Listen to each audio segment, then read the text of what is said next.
Upon finishing with the last video, my wife had complaints about the way I installed this shelf. That is, she wants to see a construction piece to come across this corner to make it look better. My son, being a good diplomat, sided with both of us. He said, yes, the way it is quite functional, so you don't need to change it. But in order to make it look like it's a completed shelf and construction, it needs to have some material placed up there to complete the appearance of the shelf. So my wife being my wife, me being me, she wins. And I will be now constructing a piece on that to make it look better.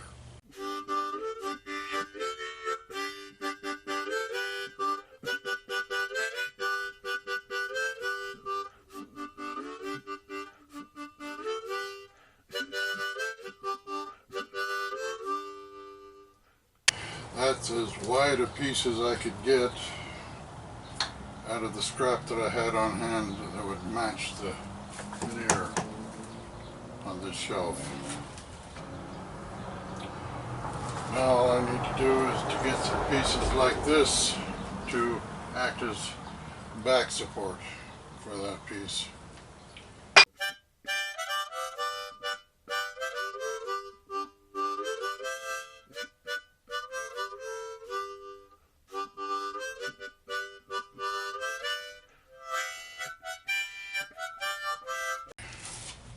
Finally, it's done as good as it's going to get.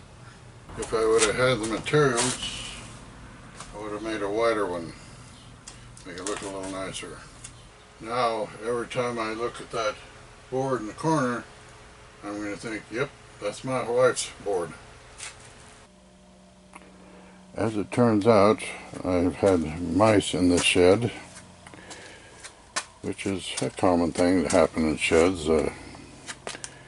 As you can see back here, I have a huge amount of mouse droppings, and no doubt inside of all this stuff that I need to clean up. That shelf ledge there was covered with mouse droppings also, and they had actually shoved my collets there off of that shelf just so they could run back and forth.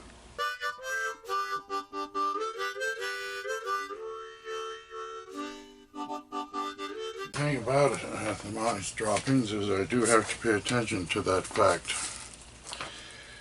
A few years back there was a person I knew of that in cleaning out their shed caught what was called the Hantavirus and died from it. Having discovered a dead mouse one day, and then the next day digging through this to clean that out, discovered all the mice droppings and stuff, I realized I had exposed myself to the possibility of the Hantavirus. So I looked up the symptoms for it. Kind of silly to close the gate after the horses have already escaped, but it's best I at least try to take some precautions after this point. I found on the internet 10 symptoms of the Hantavirus. I had to glean these 10 from each symptom from a different page surrounded by medical advertisements. So I'm not absolutely sure that they really knew what they were talking about. The only reference I have is that it was the ailments flu published on Tuesday, May 23rd, 2017, Health Team Micah. That's all I have. Hantavirus has reported only about 35 U.S. states have reported the Hantavirus as a relatively rare condition. To make matters worse, there is no cure or definitive treatment for this condition, and the mortality rate is a staggering 38%. So there's a 2 to 3 chance that if I can get it, I might accidentally live through it. Why not? I've survived so far. First symptom is fever, and they describe it like the common flu. It doesn't develop right away. It may take a few weeks to appear. Now, what in the world's a few weeks? I mean, 2 or 3, 7 or 8.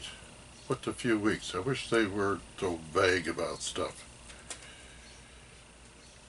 The second symptom is muscle aches. When symptoms start to develop after a few weeks, you may experience aches and pains in the muscles of the body. Well, that doesn't do me any good. I'm in my 70s, and that's just a fact of life to have muscle pains and aches and joint pains and things. I mean, how am I going to know if there's any difference there? Number 3 is fatigue. Fatigue is one of the earlier symptoms caused by hantavirus. It usually appears within the first few days after symptoms arrive. Come on, fatigue? How's that supposed to let me know if I got a problem? I have people at church who get angry with me because I fall asleep there. Can't help it. It just happens. Number 4, dizziness. If you become infected with hantavirus, you may experience dizziness. Well, I have a problem with that. As you see, I walk with this thing, and that's because of the injuries to my head about 40 years ago. It left me with the problem of every now and then having a dizzy spell. On an earlier video of my workplace, part 1, I staggered out there because of a momentary dizziness. Normally I edit that stuff out, but that one slipped through onto the video. The 5th thing they mentioned here is a potential sign of hantavirus is headache. They tend to be severe in nature and are often described as deep and throbbing. That's not going to help me either. About 40 years ago, or a little more than that now, after I had come home from Vietnam, I was going to Western Washington State College, and some so-called good motorcycle citizens decided to use an 18-inch crescent wrench on me. This one here is only 16. So if you want to count that as an exaggeration, go ahead. The thing is, they left me in the hospital in a coma, and when I came out of that coma, I was in literally a world of hurt, with a variety of sensory problems, vision problems. I lost more than 90% of my sense of smell. Can't smell anything anymore. But along with that was one of those things is the headache pains. The first couple of years I was known to pass out from the intensity of the pain.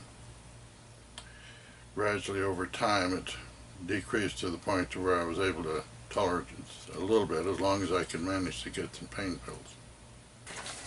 But with all that headache pain stuff, this symptom of number 5 for headaches isn't going to do me any good to use as a symptom. Stomach cramps. Well, guess what? All my life I've had ulcers. Twice I've been in the hospital with bleeding ulcers. Having stomach cramps is kind of a fact of life, so that symptom doesn't help. Diarrhea and vomiting. Well, I don't see how that can help. You eat a little bit of bad food from a fast food place or something, next thing you know you got diarrhea and you may end up vomiting. So how in the world is that symptom going to help you know if you can caught the hantavirus? Difficulty breathing. Now this is where we start to get into a serious thing.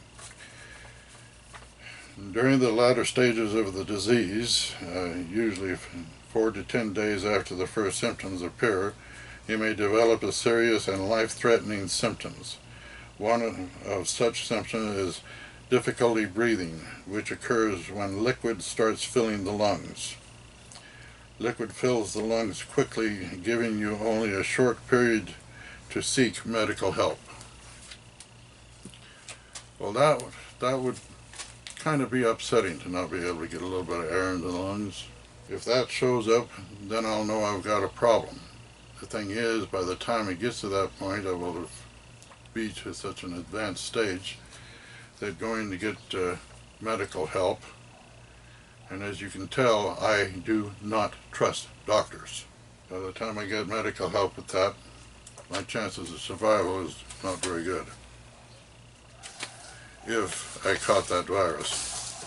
And I'm hoping that the Lord will bless me again and that I haven't caught it. Shortness of breath is kind of the same thing as symptom 8. But that's what they're talking about, shortness of breath. And then number 10 is coughing, which comes from the lungs filling with water. So those are kind of if you want to call them symptoms at all, they would match up with what the other stuff is. So, assuming that I don't suffocate somewhere in the next month or two, then I'll get back with you and let you know that I'm still alive, okay? In the meantime, I will be taking precautions. I'm going to be wearing a mask over my face so that I don't breathe the dust, because what they didn't list here on this hantavirus is the way people tend to catch it. They said coming in contact with the mouse feces and stuff like that. The thing is that cases that I know of, they were sweeping and cleaning out old sheds and stirring up dust that hung in the air. And all they did was breathe that dust in.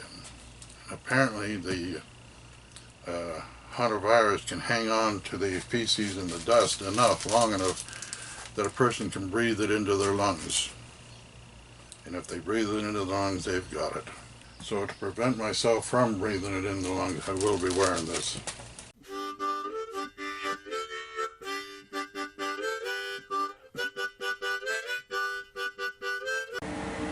More mouse droppings. Gotta be careful.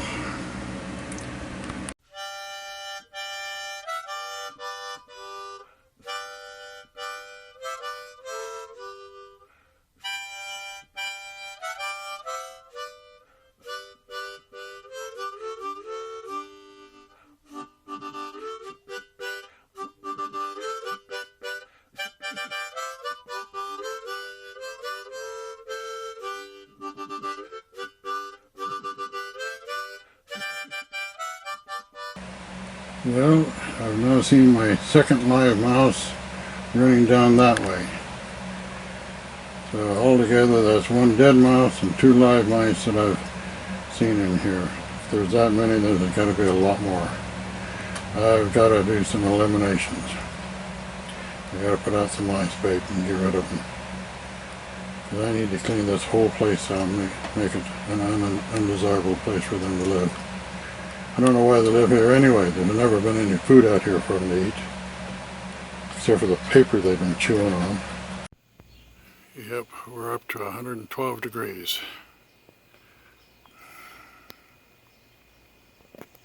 This chaotic mess of trampoline springs happened when I had a dizzy spell and fell down. So I've got a mess to clean up there. I've been working real hard to clean this up and to make sure that I don't have anything left over from all the mice turds that were all over the place there in that corner. Everything's been cleaned up on top. At any rate, the temperature's climbed to being really hot again.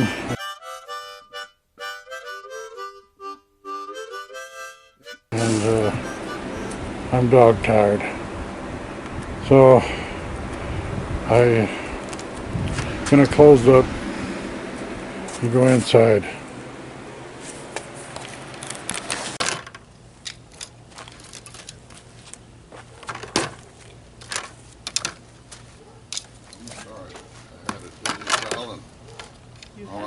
I had a dizzy spell there, and all I know was wham, it fell on top of the box. Yeah, I'm surprised that you didn't break something.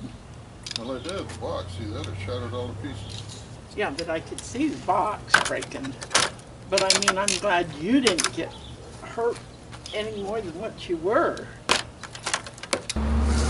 What do you think you're doing? I can do this. You go do something else. Except I want that back over here so that I can use it maybe on this side. So I can use it too. Yeah, if you'll help me out. Oh, and then we can move the chair. Where to?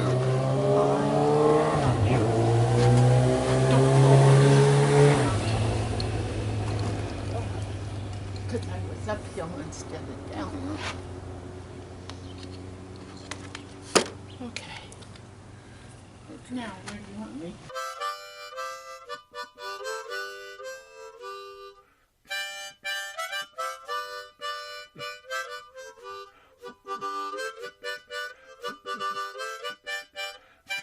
Okay, I have now finally got the lathe cleaned up and everything cleaned out from around behind it.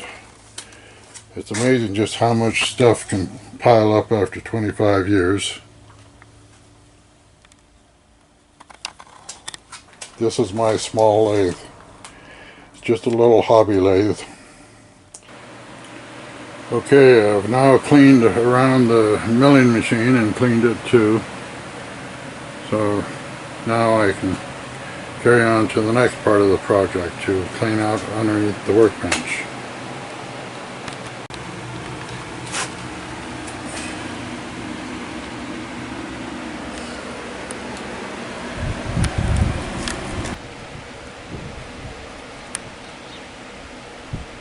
I finally have a place to work.